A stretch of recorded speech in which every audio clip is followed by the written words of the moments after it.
Assalamualaikum warahmatullahi wabarakatuh. Berjumpa lagi dengan Pak Bika, salam sayur Indonesia. Di kesempatan kali ini kita akan membahas sayur apakah yang cocok untuk dijual oleh pedagang pemula, mulai dari warung rumahan atau sayur rumahan, sayur di pasar, dan sayur keliling. Karena dari grup itu banyak sekali yang menanyakan, saya masih pemula, kira-kira sayur apa yang harus saya jual, mulai di lapak kios atau di pasar dan lain-lain. Oke, yang pertama yang kios dulu ya. Kalau yang kios itu sama seperti pedagang sayur keliling, diusahakan harus benar-benar lengkap karena beda dengan pasar. Kalau pasar itu ya sesuka hati, barangnya apa saja, tapi kalau sistem kios itu harus mancing orang datang, dan sekali datang semuanya ada.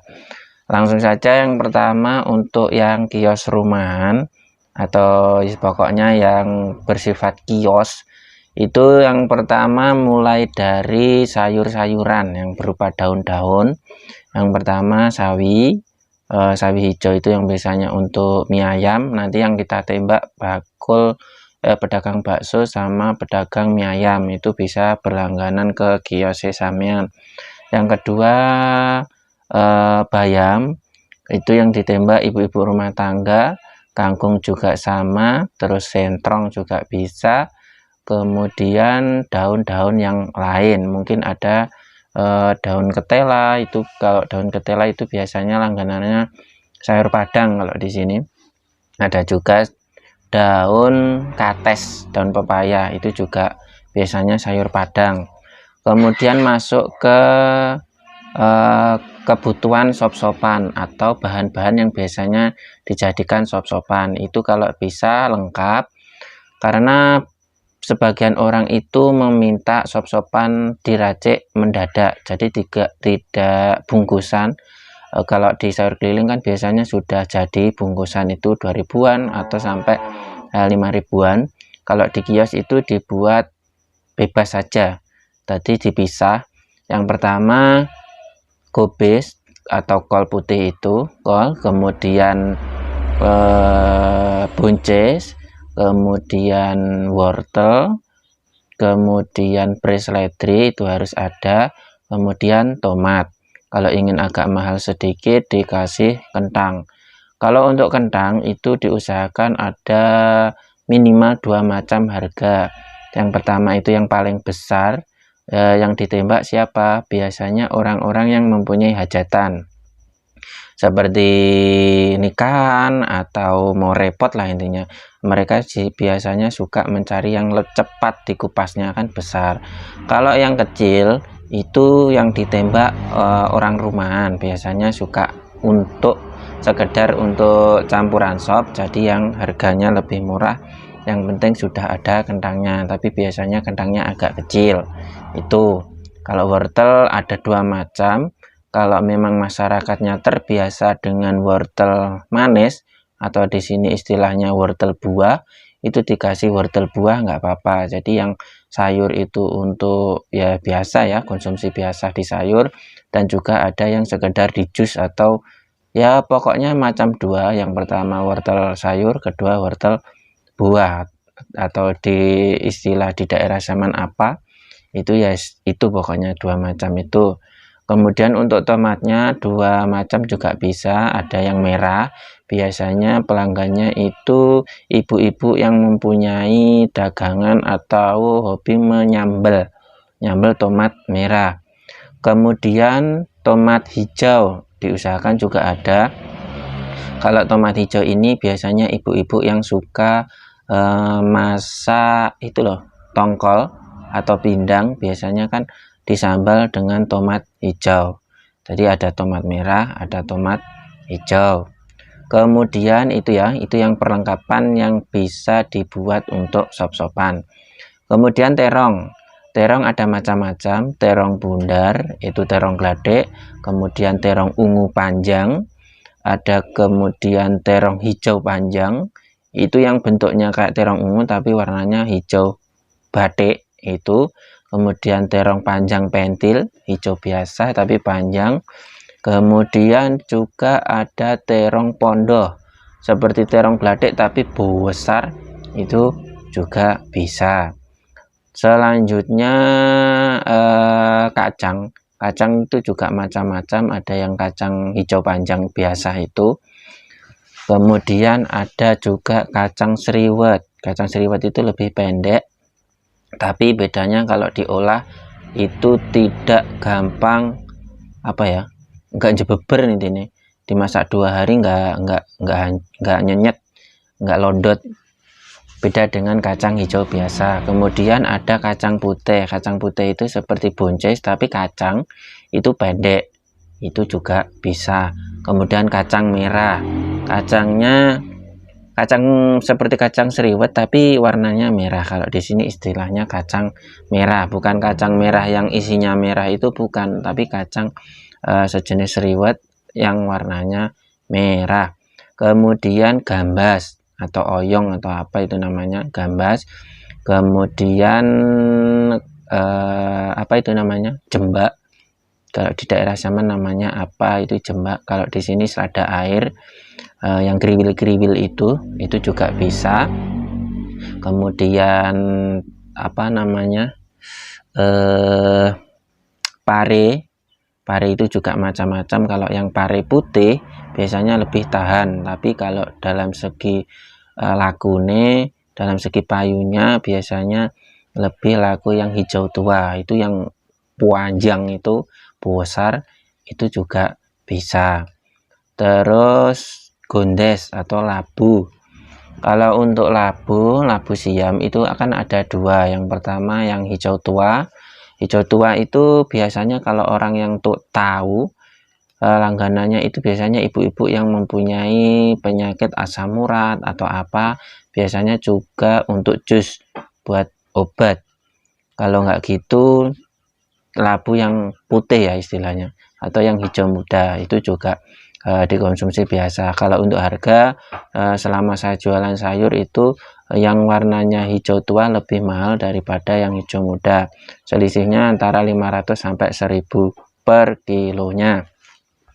Dan juga ada labu boboran, jadi labu tua yang tidak masuk, pokoknya yang tidak standar ya, itu yang harganya paling murah.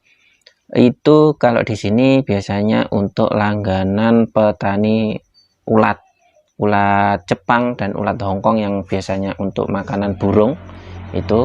Nah, itu kebiasaannya langganan ke saya itu yang labu boboran, jadi labu yang sudah hampir tumbuh itu loh, di bagian pantatnya kan sudah mengeluarkan akar-akaran seperti itu.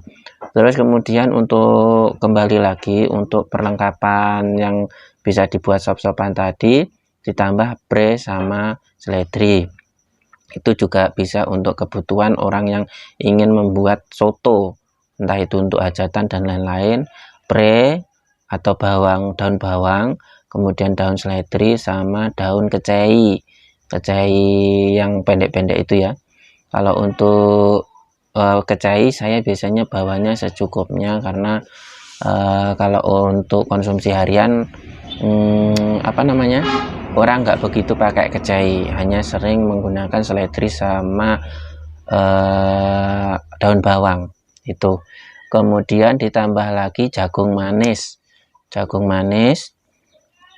Jualnya bebas, ada yang kilon dikupas, ada yang sudah dipak isi 3 tapi tanpa kupas, itu juga bisa. Kemudian daun lompong, kalau di daerah sana namanya apa, kalau di sini batang lompong itu. Kemudian rebung atau bambu muda itu juga bisa ditambah lagi telo rambat atau ketela, bukan ketela yang buat tepung itu, bukan, pokoknya ketela rambat itu. Kemudian selain itu juga sayur-sayuran yang biasanya familiar di daerah masing-masing yang selain saya sebutkan itu.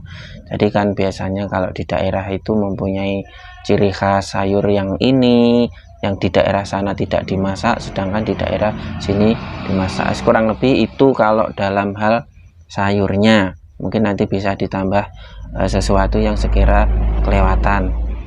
Kalau di warung yang kios itu harus ada tambahan pelengkapnya seperti bumbu-bumbu pabrik seperti Masako, Royco, Ajinomoto, itu micin, kemudian uyah atau garam, kemudian gula merah, gula putih, kemudian kelapa, ambil itu, kemudian juga ada mie, segala jenis mie instan, terus mie putih, mie soto itu, kemudian mie ekomi yang kuning besar itu yang biasanya untuk buah becek ono kae.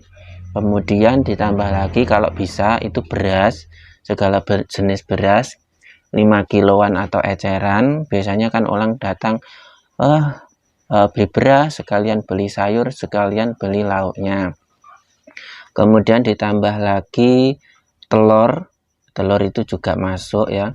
Kemudian asam bumbu asam itu, kemudian miri, kemudian rempah-rempah mulai dari jahe, laos sama tumbar, merica, kemudian yang paling penting lagi brambang bawang atau bawang merah, bawang putih, cabai rawit merah, cabai rawit hijau, kemudian cabai besar merah, cabai besar hijau juga bisa, kemudian cabai keriting atau lombok keriting kuwi, kemudian apa itu namanya, ditambah ikan-ikanan atau ikan-ikan yang kering ya, bisa ikan asin, kemudian ditambah lagi udang impun itu, ditambah lagi pindang, tongkol dan lain-lain itu yang bisa dikeringkan itu,